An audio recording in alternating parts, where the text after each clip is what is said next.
Hey, this is Royce Hall, your host of the Coffee Dreamin podcast. I'm a Salesforce consultant by day and podcaster by night. And today I'm joined by Linda Fisk. Linda is a award-winning CEO. She's a TED speaker, a six-time international best-selling author, and many more things. And she is talking to us today about her work at LeadHERship Global. LeadHERship Global is a community of unstoppable women enhancing their leadership blueprint and embracing their power to be the best versions of themselves in work and in life. So I hope you learn something from this. I hope you enjoy. Please like, subscribe, and share. Linda, it's great to have you today. Thanks for being on the show. Oh my gosh, Royce, it's such a pleasure to be here. I think that the kind of information and really knowledge and insight that you provide your audience is incredibly impactful. And so to be on your show is a real privilege and honor. And I'm really, really grateful to be here. Well, I'm grateful that you're here. I think that what you're doing, your career has been incredible. You've won multiple awards. You've been a TED speaker. You've been a CEO on multiple companies.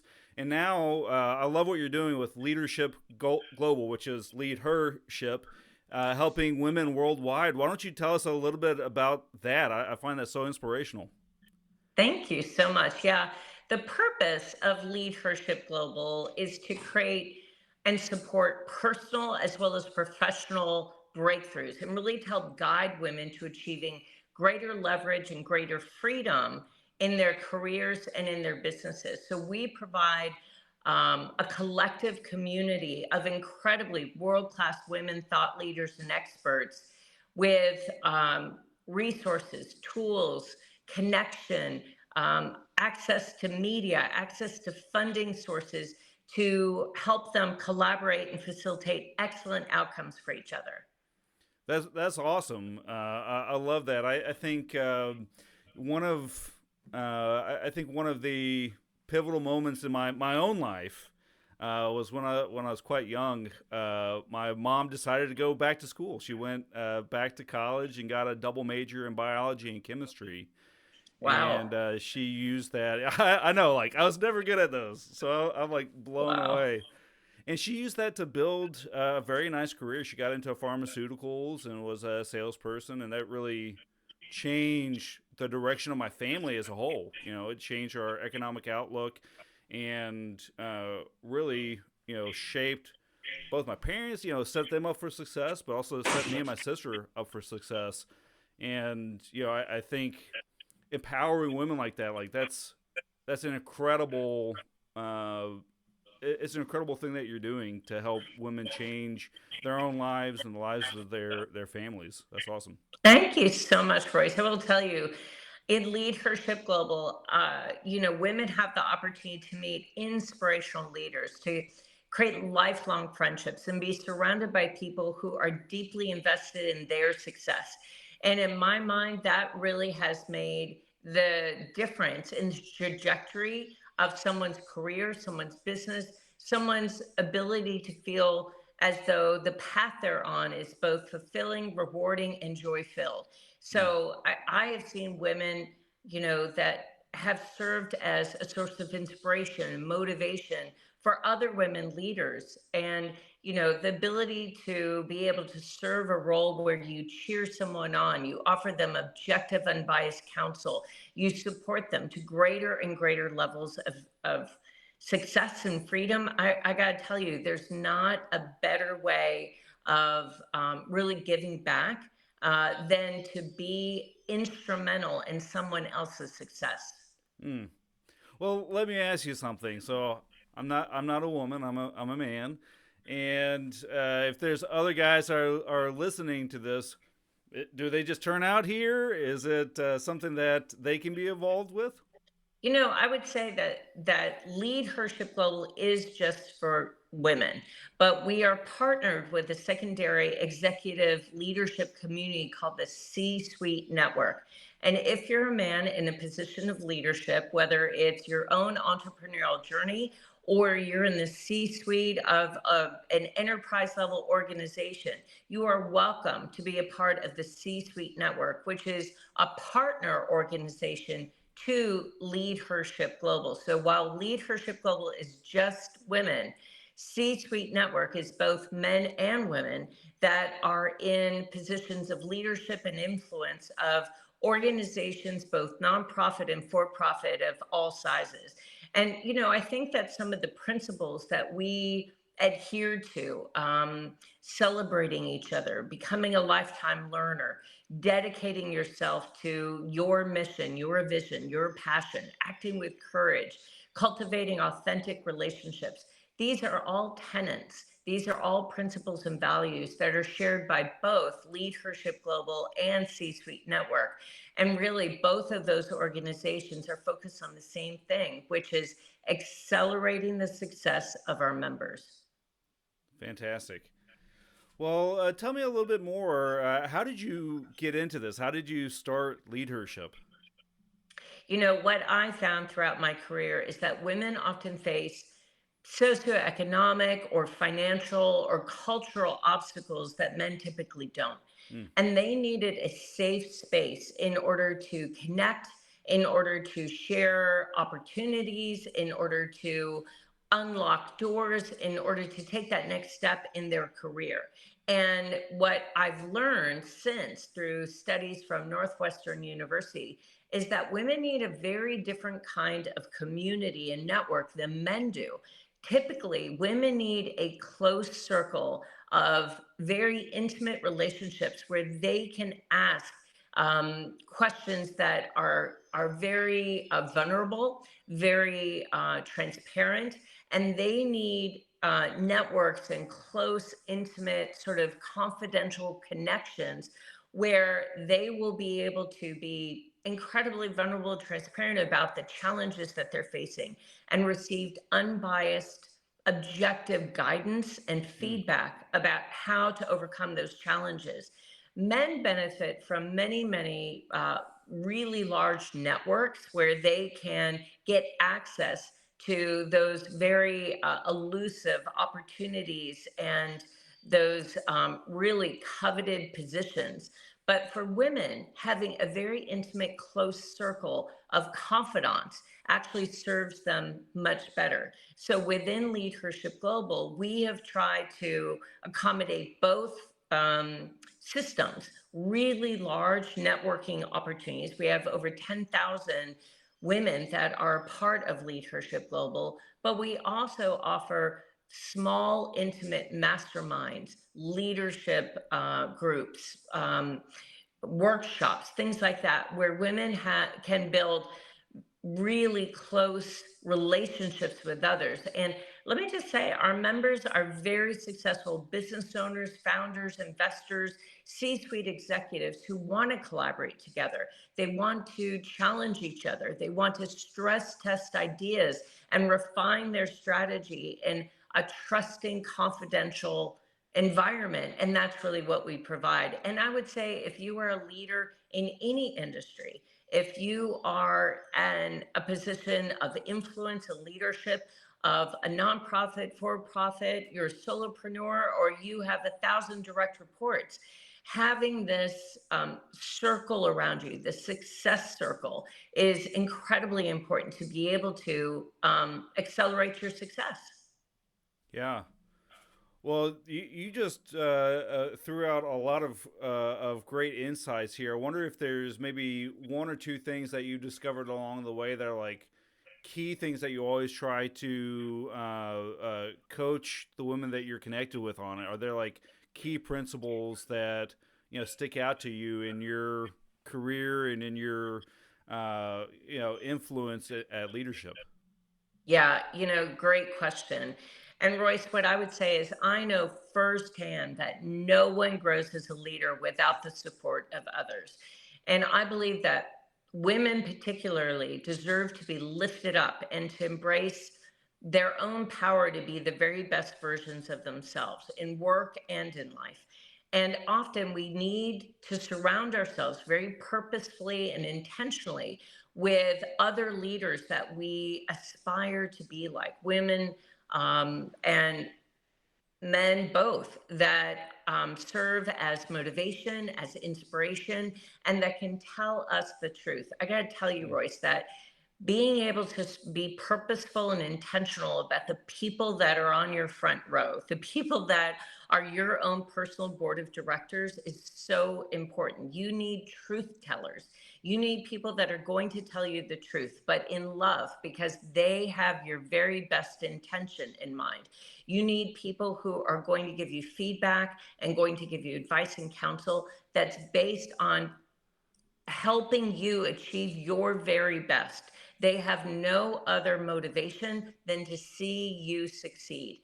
And again, I absolutely am convinced that no one can grow as a leader without support of other people. So being very intentional, very purposeful around the people that you surround yourself with is just incredibly important.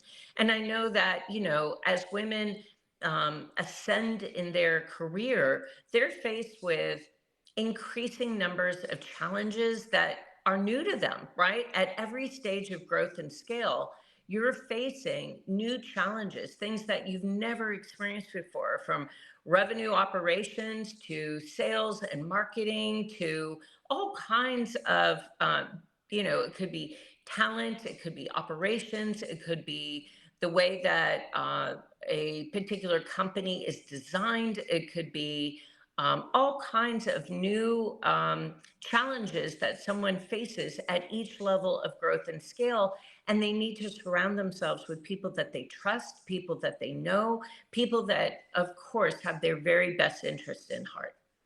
Yeah, that's something that I think about quite a bit.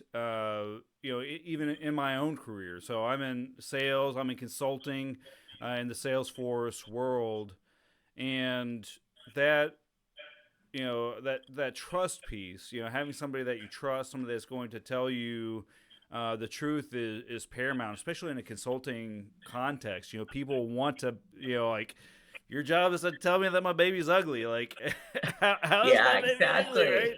And yeah, I think a lot of people struggle with that because it's like, well, I don't want to tick this person off, but it's like, well, no, I'm paying you to tell me the kind of the bald truth here, and uh, you can't really replace that. And when you find people that are going to be open and honest with you, like, that's just so empowering, you know. Absolutely. That's so well said. I mean, we need people around us who are going to tell us the truth, that are going to have those hard conversations, but they're going to do that not to be controversial, not to be confrontational, but to ensure that we're able to take the very best next steps for our own growth and development. And in my mind, that's one of the biggest gifts that you can give someone is to have a very open, transparent, vulnerable conversation with them for their own benefit. And listen, a lot of times that really hinges on confidence. And I will say that that's a big difference between men and women. Compared to men, women don't consider themselves ready for promotions. They predict they will do much worse on tests. They generally underestimate their considerable abilities. And so, Mm. because of that, oftentimes women are very hesitant to enter into conversations where there might be conflict, there might be some sort of confrontation. And yet, self confidence is linked to almost every single element of a happy and fulfilling life. And you have to be confident in your own abilities and in the relationship in order to step in with truth and with perspective that will help the other person grow and develop.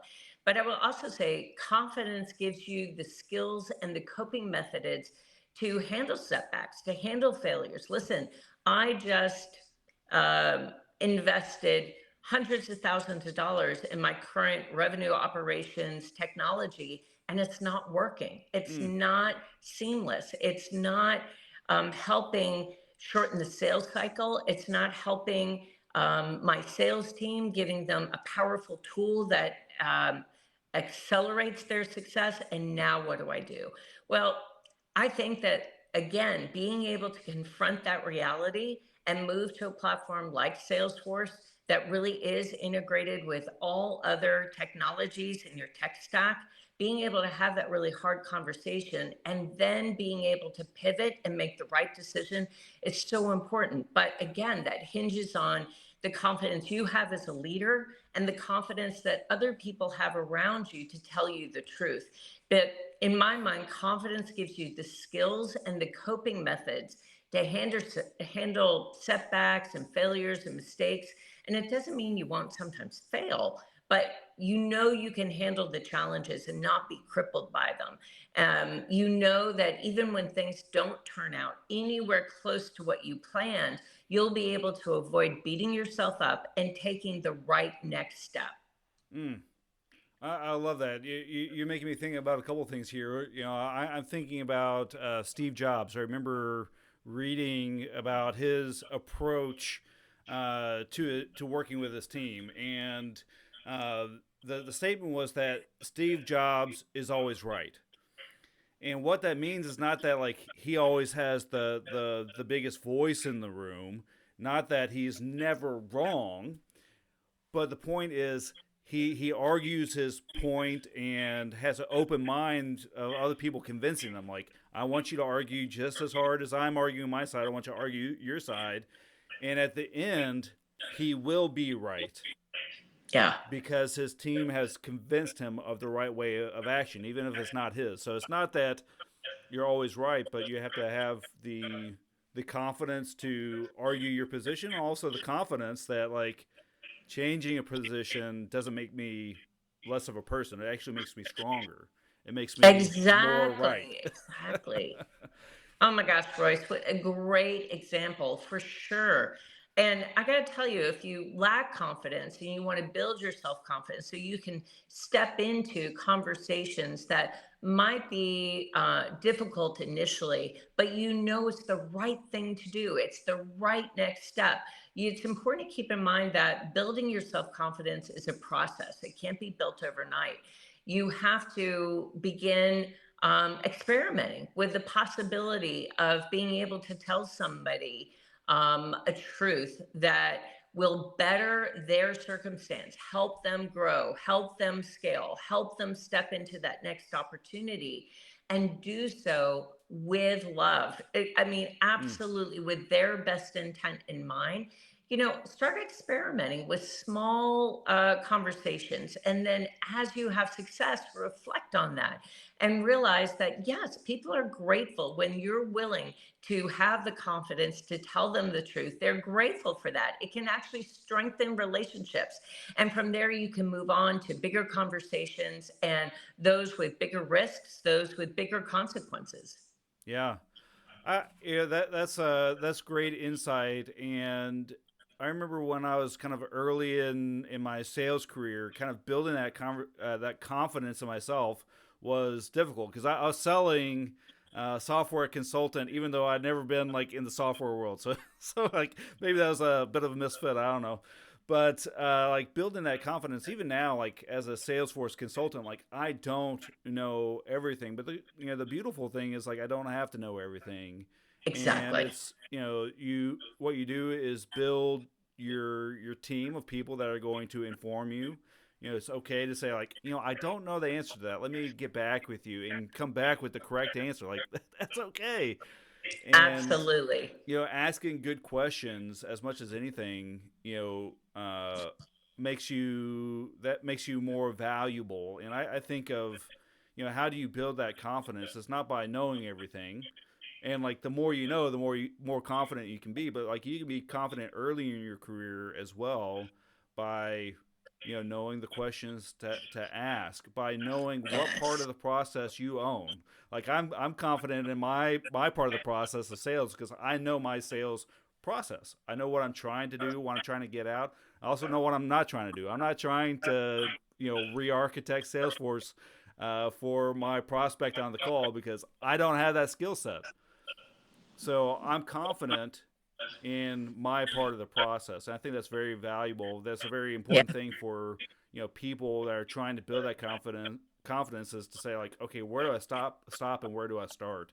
And Oh my gosh, so smart. by knowing what you're not accountable for, kind of release that pressure, and you're like, okay, like, I don't have to fake it till I make it over here because that's not my responsibility anyway.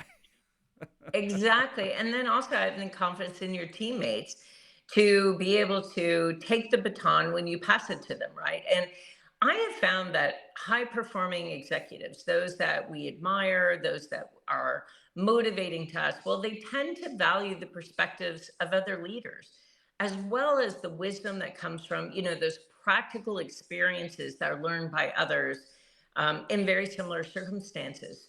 But most leaders don't have a safe environment where they can share their concerns. They often feel like any kind of public show of vulnerability or uncertainty actually introduces risk. Mm. Risk of maybe losing the confidence or the respect of their board of directors, their employees, their customers. So, being able to enter into a conversation with a senior executive where you're giving them permission to actually be open, be transparent, and talk about some of the challenges that they're facing, that quickly becomes a trusted relationship. You become a credible authority. You become a trusted advisor to that executive. Mm-hmm. I'm part of a sales group. It's called Sales Hookup. I love it. It's a quick little shout out to them. Uh, and you're regularly meeting with other salespeople. I'm the sole salesperson in my organization, so to kind of get that sales camaraderie, I have to go elsewhere, right? So I'm actually going to be speaking later today on how you kind of build your own authority and your own confidence in the sales cycle. And one of the kind of key thoughts that kind of comes from Sandler selling is you're equal. In that sales call, you're equal with the person you're speaking to. Even if that's person's a very successful C-suite founder, in that call you're equal. Your time is just as valuable. So I'm not saying like thank you for your time, because my time is just as valuable. But also, like, I'm administrating this call. They've never been a part of my sales cycle. I'm the one who knows how to do this, and I have the right to say like, no, this doesn't work for me, right? Just like they Right. have the right to say no, this doesn't work for them. I'm I have the right to say no, and I'm giving them the right to challenge me and have an actual dialogue. And again, like that's one of those things that helps build the confidence of like I'm not telling this CEO like I know all of the answers to everything you're asking me right now, but I do know how to run this process, and I'm the authority on this, and I'm going to lead you through a successful process. And that gives me confidence in my own action, even though I don't have all the answers all the time. And guess what? Nobody does. Nobody has all the Yeah, answers right, all the right. time. But as we build that confidence, we are relying more and more on like, hey, I can actually figure this out.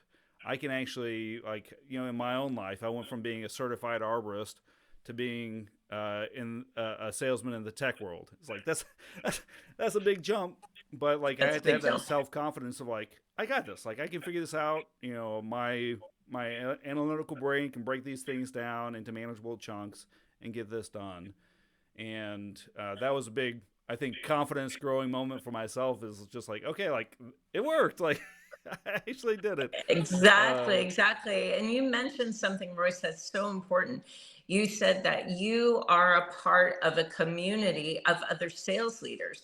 And I got to tell you, being in a community of other leaders like you have found allows you to have an outlet to continuously learn and improve in a confidential setting and get exposure to new ways of approaching problems or issues or new ways of leveraging opportunities. And I feel like that kind of safe, supportive environment allows members to not only develop friendships, but to develop networks with others that can enrich your both professional and personal life and help you excel, help you accelerate whatever your unique definition of success is.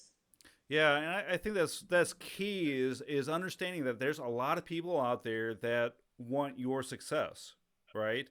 And I think a lot of times we kind of get stuck in that like I got to compete with everybody else, and if I, like you said earlier, if I let my guard down, it shows that I'm weak or less valuable. But really, there's so many. groups out there, especially in the Salesforce world, the Salesforce Ohana, they want to help you out. There's a lot of Slack channels that I'm part of where people are just saying, hey, I'm stuck on this. Can somebody help me out? And Yes. people are happy to jump in and answer the question. So, there's a ton of enablement out there. And I think, kind of our own psychology, we have to kind of get out of our own way sometimes and say, like, you know what? I can actually have a community that backs me, and I don't have to be like me against the world. There's people that want my success. Yeah, so smart. And I think choosing a leadership community that supports your unique purpose can also improve not just the growth and profitability of your organization, because you actually benefit from the hard won lessons and the experiences of other leaders, but it can also help you expand your network, which is so important. You not only have access to best practices on key issues that you may be facing, you get honest advice and feedback from peers who have no conflict of interest. And so, in my mind, being able to choose a leadership community that absolutely supports your unique path, your unique purpose is so important. It sounds like you found that. And you're rising as a leader within that community because your expertise is so beneficial for the other members of that sales community. So, congratulations. Thank you. I appreciate that. And I think, one thought here, leadership, that's a character trait. That's not a title, right? That's not a, you know, Absolutely. my name badge at work says leader. Like, maybe some people have that in their title, but it is something that, it's a character trait of who you are. I got to speak up. I've got to share. I've got to say no when somebody's saying something wrong or going in a bad direction. Like, you've got that compulsion to like to jump in and get your hands dirty and make decisions. Like that's so. My advice to people is like, just because you're young and early in your career, that doesn't mean you're not a leader. I remember when I first got Absolutely. into IT, I want to say like I was like a month into IT, so like I'd never been in software development or anything like that. I've been in operational leadership, had a lot of experience there, but I had not been in tech leadership. But I remember there was a tech leaders meetup, like a bunch of people getting together to have beers and whatnot in Louisville. And I'm like, hey, that's me. I'm a leader and I'm in tech. Let's go. So it's like I know nothing about what I'm doing about my subject matter, but I'm a leader and I'm in tech, so it fits. And again, I think being confident again in your own ability to figure things out, and while you're building your expertise, while you're building your business acumen, don't let that discourage you. And I think I don't know if you've seen this, but I've seen on job listings on like LinkedIn where people are even saying, you know, if you don't meet 100% of this, don't worry, just go ahead and apply. And Exactly. And that goes yeah, back to confidence, which we talked about before. And, again, women often feel as though unless they can check every single box, unless they meet 100% of the criteria, it's not worth applying. Whereas men will say, 60%, 70%, what they're looking for, that gives me a really good shot. And I do think that you have to take that bold step. You have to be courageous in order to advance whatever your definition of success is. you know, um, what is it? Fortune favors the brave. And the more that you're able to take bold steps with confidence, the more that you're able to shape your own destiny. You're able to actually create the future that you want to see for yourself. And, it all hinges on relationships. mm, Relationships are such a powerful part of who we are. They can help us make us feel as though we belong, like we have something to contribute to the world. They can strengthen us. They give us reasons to affect change. And more importantly, perhaps to actually be changed. And in order to develop those relationships, you have to be bold enough to reach out, to share your knowledge, share your expertise, be generous with others, and be open to building relationships. mm, I love it. Well, Linda, thanks for sharing your journey with us today, your insights. Uh, real quick here at the end. How do we find you? How do we get involved with what you're working on? Oh, thanks so much for asking, Royce. So, if you're interested in learning more about LeadHERship Global, or the C Suite Network, please don't hesitate to reach out to me. I'm on all the social media platforms, but the best way to reach out is email, and that's simply Linda at LeadHERship Global. So leadhershipglobal.com. Thanks so much, Royce. It's been honestly an honor and a pleasure to be on your platform. Well, it is great to have you. You've laid some great thoughts on us, so thanks for connecting and thanks for being my guest today.